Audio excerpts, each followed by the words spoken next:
third baseman rankings. Loaded now, position. We have been ranking each position based off of our projected anticipated thoughts heading into 2024. It's based off what we've seen in the past, what we think they're going to do in 2024, and who we think is going to be the best. Third base was very difficult. And I know I started this last week. I worked on this for a few days of like kind of changing the names around because it's loaded, like you're saying, Jamie. So I'm going to start things off. My number 5 for third base, and you need to put some respect on his name. He won a Gold Glove. It's Brien Hayes. The youngster has been left off of some top 10 rankings for third base and disrespected. And I think just like he proved himself in winning a Gold Glove and knocking Arenado off of that streak, he's going to do the same thing this year and prove that he's a top third baseman. Listen, the numbers that he put up, 61 defensive runs saved at third base over the past 3 seasons. He ended that decade-long streak of the NL Gold Glove wins by Nolan Arenado when he was actually what many would have thought shorted and should have won it the year before. And at 26 years old, last year was a huge step for him at the plate as well. He raised his OPS by more than 100 points after hitting 244, 314, 345 in 2022, increased his numbers offensively, continues to be a great defensive piece. And I think this year, because he's being left off, you guys are giving him some extra motivation. If you don't include him on your top 10, he's going to be a top 5 third baseman. Brien. Wow. I do not have him in my top 7, but he's a very good player. Listen, I probably have him underrated. 8th on my list. No, I think he's one of those guys that's emerging for sure. He's not, I don't know. Like, he's a very good player. He certainly could be top 5 at the end of the year, no doubt about it. I'm going to start off with another young pup at number 5. So 6 and 7, I'll give you. I had Rafael Devers and Nolan Arenado, which shows you how freaking good third base is, that those guys aren't even in my top 5. I'm going to go with the young kid, Gunnar Henderson. Had a 6.2 WAR last year as a 21 and 22-year-old. You know, one of those faces of the franchise with Rutschman there for the Orioles as they turn their quarter. You know, pretty consistent 255 hitter, 82 RBIs last year, almost approached 30 home runs. So if he takes that step up into like the mid 30s, like 33, 34 home runs, you know, I think this kid could even be higher than number 5. He's only 22 years old still, which is absolutely ridiculous. I'm going Gunnar Henderson, number 5. Guys, I love that we all selected a young, rising third baseman for this list. And Renee, you talked about putting respect on Brien Hayes' name because the glove has always been there and the offense is improving. I'm going to go the inverse. Put some respect on my man's name because the offense has always been there. And once the glove gets a little bit better, Michael Franco. This kid, any day now, Jamie. Any day now. I think that this kid is a certain. And again, this is tough because this means, like Jamie, like you said, you're leaving some legit stars. This is the toughest one. This is really this hard. Positional group. But I'm going to go with a projected player as well at my number 5. I'm going Isaac Paredes at number 5 for the Tampa Bay Rays. 31 home runs last year. He was a fantasy savior for me last year. Offensively, the kid is improving drastically. 31 home runs for the first time in his career. 98 RBI last year. Just a 250 average, but an OBP of 350 because it's funny, guys. This guy doesn't strike out. You see a power hitter, right? And you go, okay, that's 25% strikeout rate. This guy's strikeout rate last year was at 18%, and his walk rate was at over 10. And the one thing to me that makes me think that this guy takes an even bigger step next year, guys, his BABIP last year was 257. The league average is 292 or so, which means that on the balls that he put in play, he almost was like a hard luck loser. And that means to me that he maybe takes a bigger step in 2024. I really like Isaac Paredes' game, and I think he is going to continue to grow. A lot of really good young third basemen on this list for all 3 of us. Yeah, I was listen, again, everybody you've named, I was toying with their names in my list. I do love I just want to make a quick shout out in the chat to the Whitley comments about a different world because I love that show. I still watch that show. And yes, Ray, I just had to have a Braun in my top 5 because Brauns are always top 5 for me. Now, my number 4, Alex Bregman. Now, he's had kind of an up and down stretch. When you look at his numbers in 2020, 2021, down years, then in 2022, came back on the up and up. 2023 was just okay. He has hit 22 homers, slash for 268, 364, 444. His on-base percentage leads all third basemen, and he's got the second lowest strikeout percentage. And then also 7 defensive runs saved and 2 OAAs. He is someone that I feel like just produces a lot on both sides of the ball. And I think this is going to be another up year for him.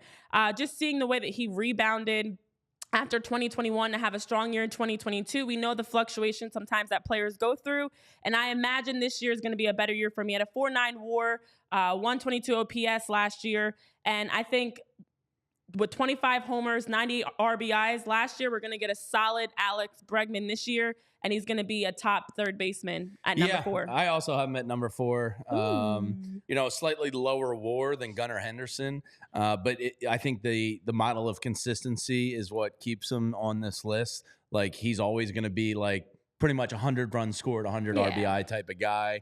His power, he's shown he can get into the 40s once. He's been in the 30s, I think, once or twice. Was down around 25 last year. Just as consistent can be. On base for his career is 373. This guy knows what the hell he's doing in a batter's box. Tremendous player. Alex Bregman, number 4 for me as well. Next. That's it. That's all I got to say. It's Alex Bregman at number 4 for me as well. Wow, we all had him at 4. Okay, There was an internal monologue for me between Alex Bregman and Manny Machado. And Manny Machado, I'm just going to qualify for you now, just missed my list. And I know people are going to go, what are you, nuts? He's not on your top 5 He's not in all. your top 5. It's not in my top 5 He's at not all. in my top 5. Alex Bregman at number 4 Nope. I'm going to echo basically everything that you two just said, and we can kind of move on. Yep. Listen, Spirala, I'm glad you love these segments. What I love about these segments is that we are not, sometimes we're the same. Like, we all have Alex number 4, and sometimes we are very different. I'm going with the first player ever for the Orioles to unanimously win AL Rookie of the Year, Gunnar Henderson, as my number 3. I know you had him at number 5. Yeah, he certainly could be higher. Listen, This Gunnar kid's Henderson awesome. he's so young and so talented, and everything that Jamie said, plus 1,000, that he absolutely lived up to the hype that we expected. And I don't even think we've seen the best Gunnar yet. I just feel like his overall performance with confidence, with another year under his belt, that we're going to get a number 3 type of performance in terms of top 5 from Gunnar Henderson. So everything Jamie said, plus 1. Yeah. So my number 3 is Austin Riley. I didn't want to have him at number 2 just because I think, I don't know, I just want to see it again. This is a kid that when he came up, played a little left field, played a little third base. He came up at third, was struggling, got sent out to left, struggled there, came back and really just stole third base and kind of turned a corner in his career. He had a 5.9 WAR last year, approached 40 home runs, 100 RBI type of guy, batted 281, on base 345. His WAR was almost 6. Fucking Austin Riley. He's a really good player, and we're going to have to deal with him for a long time down in Atlanta. So he's number 3 on my list for third baseman. All right, number 3, I'm going to go with somebody that I'm surprised when you guys both sent me your list. Neither of you had on your list, period. It's Rafi Devers at number 3. I had him number 6. He was, So the reason that I think a lot of people struggle with Rafi Devers was because of his defense early in his career, but the offense has continually been there for Devers basically throughout the course of his career. And the defense has steadily improved enough to become a slightly below average defensive WAR defender. He's in that -3, -0.3, -0.5 range. But this is a guy who once hit 54 doubles in a season. He's hit over 30 home runs 3 times in his career. He was at 27 2 years ago. Broke 100 RBI for the 3rd time last season. He walks enough to have an OBP in the 350, 360 range, and the average is consistently 270, 280. This guy is an all-around complete offensive force. The only thing he doesn't do is steal bases, and if I'm going to You're not really looking for stolen bases out of your third base. If I'm going to take something off the list, that's pretty much a negotiable one. That's a historical power position. I don't need stolen bases. I think this kid is still somehow underrated across baseball, and maybe it's because Boston stinks over the last couple of years, but this kid's really freaking He's really good. awesome. Yeah. And to me, I think he's still improving. And guys, remember, I think How old he's is he? only 28, 29? No. He's 20. just turned 27. What did he enter Major League Baseball when he was 14? It feels like he's like been around forever already. He's heading into his 8th Major League season. Damn. Excuse me, maybe his 8th Major League season. He's just 27 years old. He's going to be 27 for the entirety of the year. Wow. I think this kid still slept on. I think he's the third best. He was number 6 on my list. I was going to say he was right. I had him at one point in my list. I honestly typed up my list and moved it around so many times. I got to a point I was like, you know what? I just got to send it in. Yeah. I had to be done with it because there was as exactly as you're mentioning, we're projecting for 2024 and there were so many arguments to play, put guys in different spots. But for number 2 for me, I'm going with Austin Riley. I do feel like after having 3 straight seasons of 30 homers, 90 plus 30 homers, plus 90 RBIs, 5 WAR season, although he has been as high as number 1 on some rankings, he's not there for me because my number 1 is, in my opinion, the best third baseman right now in baseball. But I do think Austin Riley, who has hit the second most homers by a third baseman, he's exactly as you mentioned, Jamie, continue to just produce at a very high level on an already stacked team. We talk so much about Ronald Acuna Jr. and Matt Olson and different guys for the Braves, but Austin Riley, sadly, at 26, is still a top third baseman. And I don't think he's number 1, but I think for 2024, he will still be in that number 2 spot. Yeah, I think it was MLB Network had him number 1. Yeah. So, you could put Austin Riley anywhere in this top 5 and probably anywhere in the top 3. Yeah, really. I was going to say, Jamie, if you put him at 5, I might fight you. But when you're top 3 right now, if I gave you the choice right now, Gunnar Henderson or Austin Riley as a GM, which are you choosing? Oh, as a GM? Oh. Well, you know what I mean? Are you Gunnar Henderson. Are you playing contracts involved? Or no, just forget contract. Let's just assume they're equally paid. I'm going to take Austin Riley. He's 26. Gunnar Henderson he's not still that much older. I think, the reason I think it's an interesting debate is I think Austin Riley has, I don't want to say plateaued, but kind of like hit his peak, whereas I think Gunnar Henderson still has maybe some better days ahead. Which is totally fair, but if you're going to say that the guy's peak is 71. Oh, his peak is tremendous. 109 home runs in 3 seasons. Yeah. But I'd be lying to you if I said I could just make that decision safely. Like, I'd want to sleep on Gunnar Henderson if presented with that. Sure. So that's and listen, I'm not knocking Gunnar Henderson. It's a win-win situation. Sure, absolutely it is. But like if you're saying you're guaranteeing me 3 straight seasons of 33, 38, 37, 107, 93, 97, I think I'm going to take the definitive choice because it's not like Austin Riley's a bad defender. He was a Gold Glove finalist last year. But Gunnar Henderson might exceed those levels. So that's why I think it's a good barroom debate. He might. He might. So number 2 on my list, I'm shocked you guys just threw him away outside of the top 5. It's a tough list. I mean, there might not be much more of a consistent player in baseball than Manny Machado. You pretty much know you're getting 100 RBIs more or less, pretty much 30 to 32 home runs. He's going to play spectacular defense for you. He's a year removed from having a 366 on base. I think San Diego got off to a weird start last year. And, he was just a little behind some of his regular numbers. But, I mean, Manny Machado is just like, damn. Austin Riley probably deserves to be slightly ahead of him, but I gave Manny like the veteran kind of hat tip here. Respect that.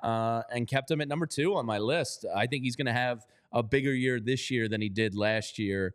And him and Tatis, any team in baseball would be pumped to have those 2 at the center of it. So, Manny Machado, number 2 for me. I guess I respect my elders. That's fair. I mean, Sure. Does that mean I have to respect you? No. Okay, all right.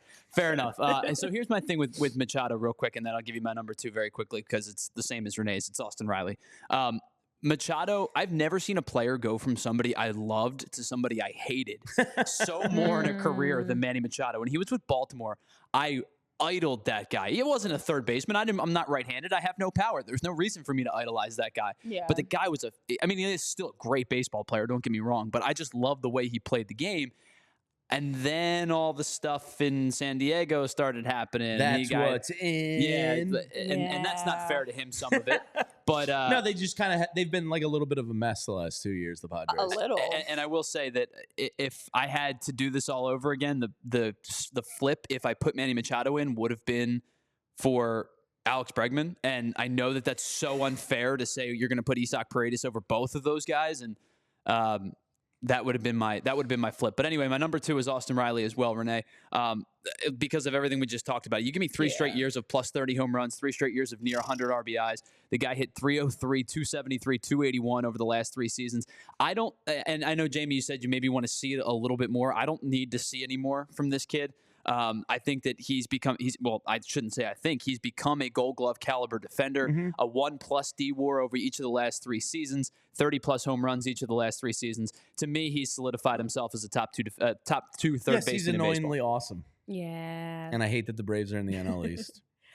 All right, our number 1 guy. I guess we're in uniform across the board here. We are, and if we're not, nobody left them off their top 5, did they? I hope not. Yeah, if you Alec do, Bohm, see right? yourself out of here. Yeah, Alec Bohm, number 1. All right. Number 1, by no surprise at all, in my opinion, Jose Ramirez, without a doubt. Listen, when you have these numbers, 22 home runs, /277, 351, 476, lowest strikeout percentage of all third basemen, 24 stolen bases, led all third basemen. We talk about third basemen don't steal bases. Well, Jose does. Ramirez also has the highest base runs of all third basemen with 5.4. Listen, the numbers he's put up at 31 years old, it's now. He's here. We talk about that consistency. The Gold Glove finalist, 4-time Silver Slugger. He is in a consistent stretch where we're gonna know that Ramirez is what you're gonna get from him, I should say. And so for me, I know I've seen him in various spots on rankings, and it's appalling to me. He is the best third baseman in baseball. And I'm going, 5-1 WAR. It's Ramirez. Yeah, I mean, when you look at his career numbers, a career 280 hitter, basically, a career on base of 355, a career slugging of 499, and a career OPS of 854. Gold Glove defense, steals bases, does it all. Can put him anywhere you want in the lineup. He's just the total package. Jose Ramirez is awesome. Yeah, listen, we don't need to add too much more. It's Jose Ramirez for me as well, and it's been Jose Ramirez for me for a couple of seasons. When we talked to Mandy last week, you flat out asked her, Jamie, what does Jose Ramirez have to do to get the national respect and love that he deserves? And I hate to be this person, but I almost feel like it's play on a good baseball team. Yeah. You know what I mean? Like, that's the only thing that stops this guy from being a recognized stud. 150 or more hits in 7 of the last 8 seasons, and the only season that he didn't do it in was the COVID-shortened year. 50 doubles a season about 5 years ago. 44 led the league. 44 doubles led the league last year. The defense has improved too, right? Maddie talked about it. The defense has gotten better over the years. He's really made it a point to make his defense more playable, and he's become a Gold Glove caliber finalist. And I think at this point, it's not questionable who the number 1 first baseman is. Yeah. Number 1 third baseman. It's Jose Ramirez. Yeah, 5 2020 seasons in the last 6 years, a 45.6 WAR over his 11 seasons, which is 33rd all time for third baseman. I mean, he's in a league of his own. His OPS plus, which is based on like the 100 scale, if 100 was like, WAR basically, his career OPS plus is 129. That's disgusting. Career. He needs to get out of that. He's been as high Go as to a better team. 167 he had one season, Tyler. Yeah. How about over the last 3 seasons, 5.8, 5.8, and 5.0 flat offensive WAR? Jeez. I mean, it's insane.